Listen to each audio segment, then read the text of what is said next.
Mike Welch will be climbing into his street stock here in just a few moments. We're just about ready to get hot laps underway here at Land of Legends Raceway. He currently sits third in the point standings, 18 points back. He has a win.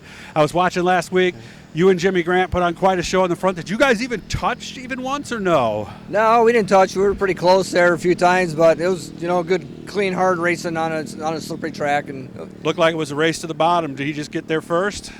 Yeah, in the beginning there, I started outside front row, and the leader there kind of got in the bottom and shoved his nose across the front there, and I had to check up, and that's when Jimmy got to the front first. I saw you, man. You looked like once or twice you might have had a run. Had a few runs on him there, but I really didn't want to use them up because that's not my style of racing. So probably what I should have done is a few laps earlier, towards the end there, I should have got to the outside because I was starting to make some progress there. Gotcha. As far as what you were looking at out there, because did I see you get a little too low a couple times and kind of lose the front end a little?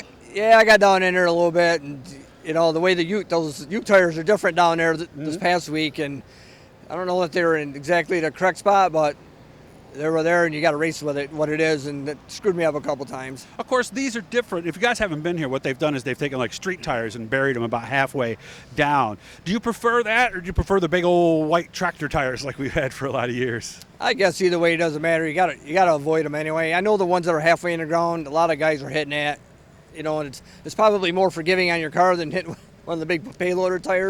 That's the big thing I was thinking, right? Because we don't want that, because you could lose a front axle. Well, not so much for you guys, but you could damage a car pretty good by hitting one of those white ones, right? Those big ones. You'd get in there and break a ball joint or tie rod end, and in a feature you're done, and it's still going to cost you a bunch of money to fix it.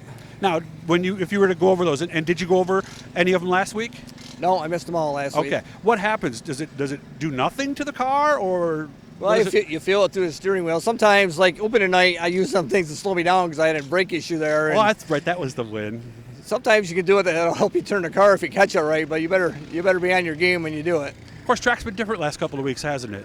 Yeah, it's burning off quick. You know what I mean? It's getting slippery, and then it seems like it kind of comes back as the race goes on. It's kind of like the dew or something's coming back through the track. And now, how come you didn't go to the middle or try the way outside, or did you already know that wasn't going to work? Well, I did it the first few laps because I had gotten shoved out there anyway, and at that point it didn't seem like there was anything there, and Jimmy wasn't getting away, and I knew at some point you're not going to win following somebody around. True. I just needed to go out there a little bit earlier. Not to say that I would have won, but I had some pretty good runs up on the outside of them there. I was discussing this in my column this week. I don't know, did you see the modified race?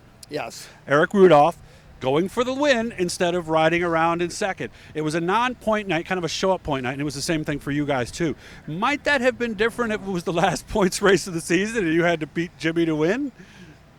Things would have been different, I think, probably. No different if it was the other way around. I would expect, you know what I mean? Yeah. If you're going for the points championship, and it is what it is at that point with only a couple laps left. So was I right in saying for show-up points, maybe you might not be as aggressive in that situation?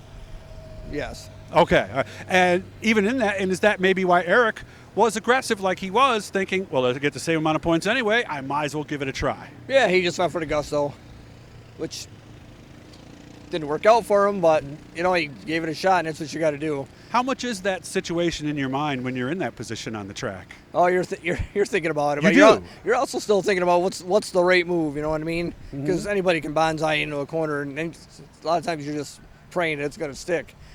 So you either can go from being first or second to sixth or seventh, or even spinning out, with the track being as slippery as it was. Car's fine. We just got to be in the right place, right time tonight, pretty much? Yeah, I think the first couple laps are pretty critical to get to your spot where you run, you know what I mean? Gotcha.